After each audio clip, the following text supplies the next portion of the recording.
The next big show. The next big show coming out of Philly Throttle, and the man behind Philly Throttle, here he is live on Totally Driven Radio, Mr. Adam Cramer. Adam, how you doing? I'm doing good. You guys got me? I don't know about this call in. You call phone number. You guys got that line tapped or something? Yeah, we're directly to the FBI. Well, listen, I got fat thumbs and a flip phone, so sometimes technology is difficult for me.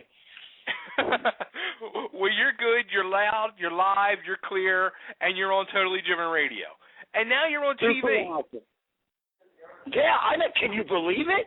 I'll tell you what. Just because they screwed us and didn't film World War Z, whatever World War Z means anyway, just because they didn't film it here and they said it in Philly, doesn't mean that Philly Throttle's going to fucking, film Philly Throttle in New York or Tahiti or somewhere else. We're going to film it in Philly because Philly's the best town anywhere. And I've been everywhere. I've been kicked out of everywhere, and Philly has always welcomed me with open arms. So they kick you out, and then they welcome you back. Yeah, well, no, I run from Philly. They kicked me out everywhere I ended up and kicked me back here, and Philly always welcomed me back. And if you got half a good hustle and aren't lazy, you can always get along in Philly. Hey, that's the main thing. In Philadelphia, we appreciate hard work. Yeah, you bet. So, we're all really excited about Philly Throttle. Here's the best part. Philly, Philly, Philly. That's all that comes out of my mouth. We hired 70% of the people on the staff from Philly. All the guys that worked on the show are from Philly. Some of them are from Jersey, but they used to be from Philly. I'm like, well, once you move over to Jersey, you got to turn your, you got to turn your secret society card in. But we'll still tell people that you're from Philly though when everybody else is around. So what was it like seeing yourself on TV for the first time? I realized how many of my teeth had fallen out since the last time I had seen myself on film. It was about 10 years earlier. Well, no, listen, here's the problem. You lose one or two to regular decay, and then 2 or 3 more because you're a little guy with a big mouth, and then they all start moving around your head. That's right. Adam, you're a piece of work. I thought Fran was nuts. So listen, Fran, my manager, and I, we're going to take a dental vacation to Hungary. We're gonna get group rates, and we're gonna set up all our Kenzo friends.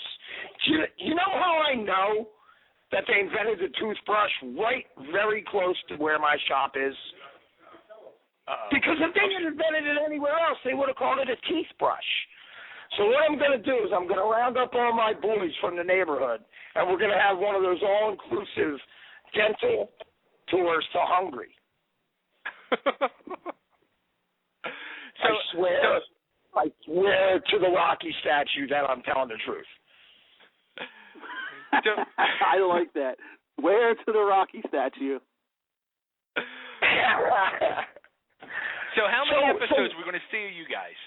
What's this week? What do you guys got planned this week? Well, I'll tell you what. I found out that in television, I'm usually the last guy to know anything. And you know what? I don't want to know. But this episode coming up tomorrow night is especially near and dear to my heart because the name of the episode is Under New Management. And I think everybody's going to see a side to Fran that is his lighter and more sensitive side. As reckless and cavalier as he has been with himself in his own life, he is as ultimately careful and judgmental with his managing when he's talking about telling other people what to do. So this coming up episode is Fran's show. Uh-oh. Fran is made for TV. All you guys are. I mean, it was a great, as I've known Fran for a few years, I've always when I first found out about this show, I was like, wow, I could totally see Fran on reality TV. And then nobody was hearing nothing. It was all quiet, and I totally forgot about the show. And then all of a sudden, a few weeks ago, it's reality. It's coming on. We're all going to get to finally see Philly Throttle. And then the other night, it came on, and I'm watching it, and I was like, wow, this is pretty awesome. It actually came off really good. And the way I really knew it was good is all these people on Facebook who don't know you guys and have nothing to do with that whole scene were all watching it and all ranting and raving about how much they liked it. You know what? Here's the best part about that is Fran, myself, and everybody else included in the whole goddamn circus act are very easy targets for the malicious because, believe me, we got a lot of problems. We got actually, we not only span guys from all across the racial, religious, even all across the city, but we all have every kind of mental problem covered here. If this were a group home, what funding we could get. I'm sure. Well, that's the one part that came out on TV especially, that you guys look like you have a blast at that place. And like I was saying to Bay earlier, unlike other shows, it didn't look like it was forced. It didn't look like it was coerced. It looked just like that's what happens there every day of the week, and you guys were just going with the flow. Well, listen, it was. You know what? I'll tell you. Even though Fran doesn't do hardly a goddamn thing around here. But there's something about the Fran magic of asshole, the essence to the douchebag that he carries with him. That was the missing smell that we didn't know we need until we smelled it. We're like, that's the stink this shit needs. Oh boy. Let me ask. Go ahead. Sure. Never what? I was gonna say. What's that? After watching that show the other night, and you guys were getting ready to sell the Norton, and I think it was Fran that even said he didn't think you were going to end up selling it, that you were going to be so attached to it. And I could totally relate to that because I know, like, I'm a car guy. Like, when I get a car, it's hard for me to part with the car. I mean, do you feel like that with all the bikes? Because, I mean, you have all them freaking bikes in there. Every fucking single one. And you know what? I kept the Norton. I'm building a different bike for that guy. Are you serious? He decided that he couldn't ride it because he couldn't bend over that far. So you still have the Norton? Yeah. What am I going to do? The guy gave me an out. You know what I mean? He gave me an out, a way to keep it. So, and a way to get his money, too. So, my father told me, he goes, the first thing you do is you figure out how to get your money. The second thing you do is you figure out how to keep it. And the third thing you do is you do it. That's good advice.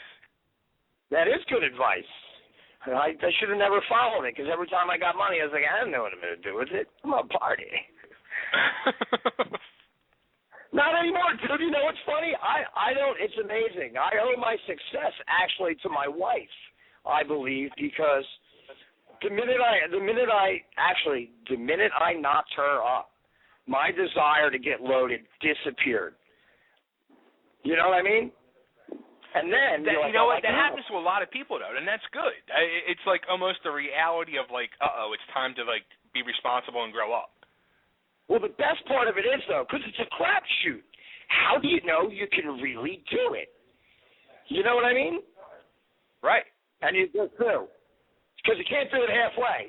So it's like once I had a target. I didn't have a target my whole goddamn life. I didn't have a target. So I got the wife, I got the kid, and I had a target.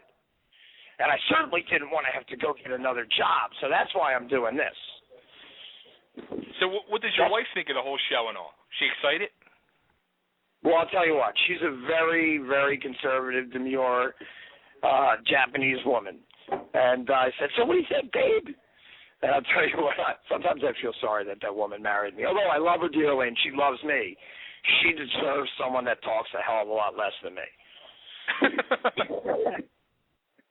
I think I said more words the first time I went to Japan than any American had ever said in Japan in its entirety. It's really embarrassing. But I asked her, I said, so what do you think? And she goes, well, something had to happen. And I was like, that's about as close to approval as I'm ever going to get. I'm running with that one. Thanks, babe. But we have a great relationship, you know? It's like she's Spock and I'm Captain Kirk. Nice. Oh, boy. That's a good analogy. It works good, you know? Because every once in a while, we get to swing it all in my direction.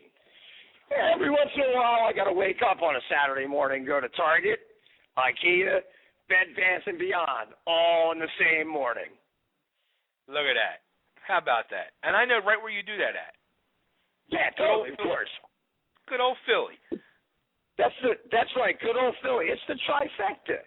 It's the South Philly trifecta of shopping with a woman. That's but that's the only way you can guarantee that you get the cereal you really want, if you go with them. Because if you don't go with them, they're not going to get you the cereal you want. Yeah, they're going to bring back that healthy one that nobody really wants. Yeah, you want your Cocoa Pebbles. That's right. I'm a Lucky Charms guy myself. There you go. I always like to look out for what new marshmallow they're going to come up with next, those zany guys.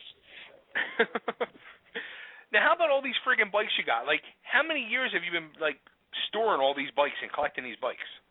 Well, I lost as much stuff as I got now 3 times, just like leaving town, I left the country and other stuff. And I've been doing this since I staged a break-in at my own house to take my brother's dirt bike and hide it in the woods because he only drove it twice on a manicured lawn. It killed me. So I staged a break-in, stole his dirt bike, and put it in the woods and rode it. Since then, it's been downhill or uphill or whatever you want to call it ever since. Now, what was the thing that made you appeal to motorcycles? Was it A, Evel Knievel, or B, the Fonz? Dude, mix both of them together. I'll tell you what, but it was the Fonz. Because everybody, you know, you watched Happy Days and Laverne and Shirley. Right, and then on Tuesday Friday, nights. That's right. And then on Friday nights, you watched The Love Boat and then Fantasy Island. Right. Am I right? You were right. Yeah, so, you know, the Fonz, I think. The Fonz. How about when he jumped the shark? Was that the true epitome of jumping the shark? Well, I'll tell you what. When they come out with a fucking Fran bobblehead, then you'll know that Philly Throttle has jumped the shark. Hey, don't think that's too far off. Discovery. I don't think Discovery has done that with some of their shows where some of the characters they've come in. That's actually, I think that's more of a sign that you've made it when you get the bobblehead. Yeah. Well, see, here's the problem. Is I was looking at this is a year or so ago, and I'm looking at OCC, and they slashed the price of their bobbleheads. That's got to be depressing when you have a warehouse with 50,000 bobbleheads, and it's your head on it, and you got to push the button on the website because your bobblehead guy quit because you didn't have bobblehead money to pay him, and you got to slash the price on $50,000 worth of your own bobbleheads. Well, let's be honest. That show turned into a soap opera. It went from being about the bikes to being about, you know, having daddy issues. Yeah. I would like to be able to maintain sort of a male melodrama soap opera without so many feelings, and still include all the bike stuff. Because there's no way you can talk about all the rashes and the story how Fran gets them, you know, with all those feelings involved. Poor Fran. Fran's taking a beating tonight. But that's okay, because he just told me, this is how you know we're old, right? I said, Fran, go score 2 prescriptions. He's like, all right, dude. For penicillin. Penicillin. We're getting illegal prescriptions for penicillin. It's sad. It is sad. It is sad. Yeah, but we need it. That might be even sadder. I know. I'll tell you what. Yeah, what are you going to do? Fran's my penicillin connection. Sometimes he gets Viagra and he slips it in there as a joke. Why do you think I need the penicillin?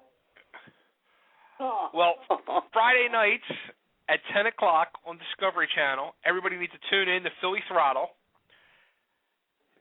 See Adam Hey, if you're looking and the for boys. a good bike, they don't get much better. Totally Driven Radio is the best internet radio show that I have heard since the inception of the World Wide Webs. See that? See, real quick, cut a promo for me. Say, this is Adam Kramer of Philly Throttle and Liberty Vintage Cycle, and you're listening to Totally Driven Radio. This is Adam Kramer from Philly Throttle, Liberty Vintage, Philadelphia, and you're listening to Totally Driven Radio. Look at that. See, now I'm going to cut that up, and I'm going to use that as a bumper for commercial breaks. That is our first celebrity bumper. See that? Nice. Dude, you're not a celebrity until you get a free blowjob with no strings attached. That's what one guy told me.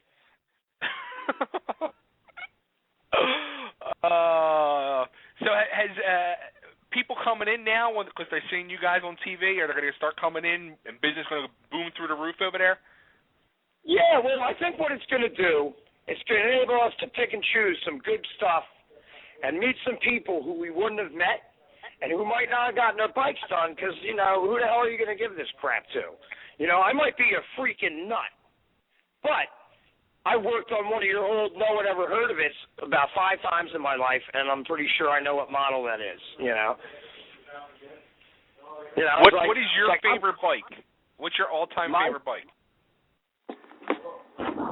My all-time favorite bike is a 1946 Triumph T100. Nice. Yeah, the Speed Twin. The Triumph. There's something about it. I'll take Fonzie rode a Triumph. Evil Knievel started on a Triumph. Yep. Triumphs, Harley Davidsons, American Eagle. That's right. That's Broadcasting live from the multiplex in Philadelphia. It's Totally Driven Radio. There you go. We're going to come down there and do a live remote from Liberty Vintage. Oh, super awesome. We'll do a live remote. See that? We'll have a real good party down there. So, with the whole what is circus. predominantly what is your main focus on your radio show normally?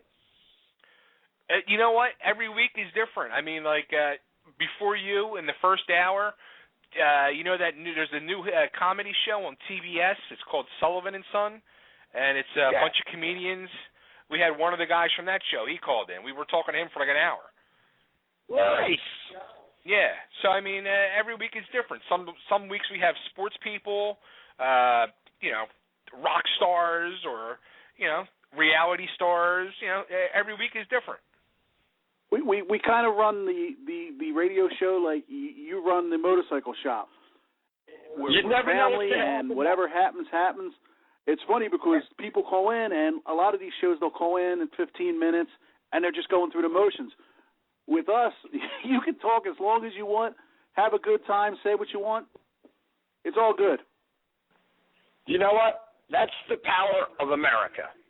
And where did America begin? Right here in Philadelphia. That's right.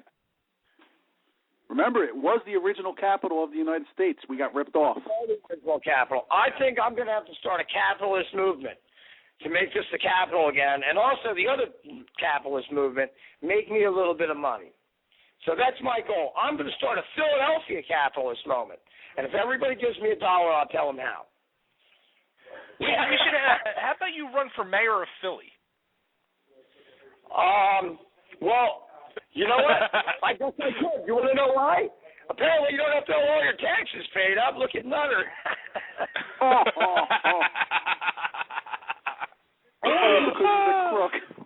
What if some of those Betamax movies from me in the 80s show up? Well, it doesn't matter either. Look at Mary and Barry. They got them smoking crack, and they reelected them.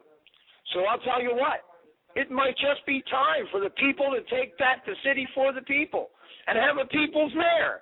A guy that knows exactly what people do. People do people things, and sometimes people do stupid things. So maybe Philadelphia will give you a pass. If I'm mayor, you get one fucking pass unless you kill somebody. But if you use up your pass, we're going to bust your ass. You just got a whole campaign there. Like, all the slogans you got there. People do people things. I love that. You know what?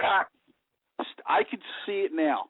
He's going to stand in front of the Rocky and swear to the Rocky statue. Swear to the Rocky statue. That he will make Philadelphia a city. He's got my vote, and I don't even live in the damn city. That's awesome. We're going to take you down to the Rocky statue, and we're going to film all these little promos of you, like your mayor campaign stuff. I like it. I like it, too. There you go. The Discovery Network needs to get on that.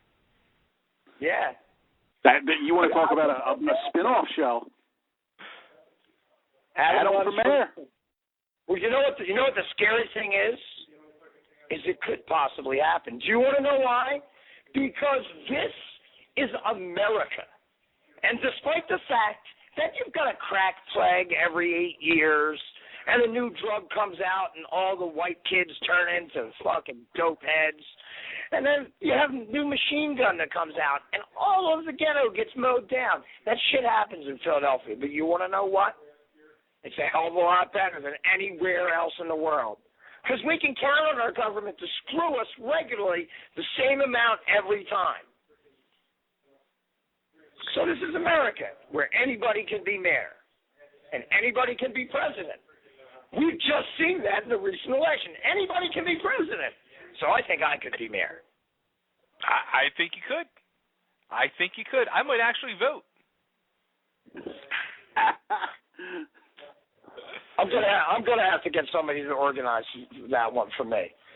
And Fran could be your campaign manager over there. In his office. No, let me tell you, mobilizing the police force. Would Fran would make the best campaign manager. He knows all the dirt on all the dirty people that do stuff. You know what I mean? And the best part about Fran is they can't get any dirt on him because he'll come right out and tell them. That's right. look, this is what I did beforehand. No big deal. It's there. See, that's the problem with the politicians. They try so hard to hide the dirt. If they just come out beforehand and say, "Yeah, I did this. Not a big deal." What do they got to throw at you at that point? Someone was giving Fran some crap. He goes, "I don't care what you say. He goes, go ahead. Go look at the Megan's Law map." He goes, "My face comes up in 10 spots." Oh. No. On that note. Friday night on Discovery Network, Philly Throttle, Adam and the Boys return to the air, TV, on the big screen. Check them out. You know what? We know when we've gone too far. Why do I have a feeling we're not going to get any more Disney Channel stars on the show? No, listen, I'm 44 years old. I'm not going to be a Disney star. That's for damn sure. We've actually had Disney Channel stars on here. I don't know what to say. They would never let me on. I've already ruined it. And this is my first interview, and I already screwed it up by giving Fran to the wolves. How about when we send this interview to TMZ tonight? Well, that's awesome. Because I have a special shtick just for them. TMZ, that's all L.A. So what I'm going to do is I'm going to tell them. Now, the first episode was about Joel Schultzen and his matchless sidecar race. So my mother, she calls me up. She doesn't say hello. She goes, "You know who Joel Schultzen is?" And I'm like, "Oh, yeah, he's the guy. He has a sidecar. I'm friends with his son, blah, blah, blah." She goes, "He's a moil." And a moil is a Jewish guy, half a rabbi that does circumcisions. He goes, "He's the moil that did you." He goes, "He's the moil that did you." He went across the street, did Jay Halbert, came over, did you. We got a package deal. And then she tells me that Joel Schultzen's father did my older brother. So I call the son up, who's my buddy, and I tell him this whole thing, and he goes, look at that. 3 generations of Kramers and Schultzes hanging out. I said, yeah, and you and I are the first generation with no penises involved.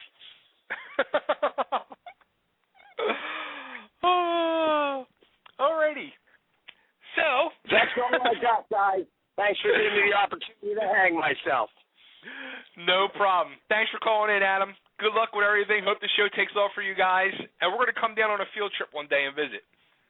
You're welcome. Let me know. Super awesome Philly Throttle and totally driven radio. There you go. Thanks, Adam. All right, everybody. Make sure to tune in Friday nights, 10 o'clock on the Discovery Network. And you can hear the legendary, or actually see the legendary Adam Kramer, inspired by Fonzie and Evel Knievel, and the whole Philly Throttle gang down there at Liberty Vintage. Shout out to Cannon, Frank. Shout out to Cannon. I know last week was the 4th of July, but man, was there just fireworks going off. Them guys are great. What do you think the feedback on that one's going to be, Frank? You know what? Like I said, just by the interview, you could tell that what you saw on TV last week is exactly what them guys are. And, that's real. You know, it's fun because them guys, they you know, Fran and Adam, they're real guys, and it's good. You know, I can't stand watching the Kardashians and the fakeness, like the Hollywood wives and stuff like that. And then you get guys like this who just, you know, they're doing what they do, and it actually makes you want to watch reality shows again. Oh, without a doubt. You want to watch that show.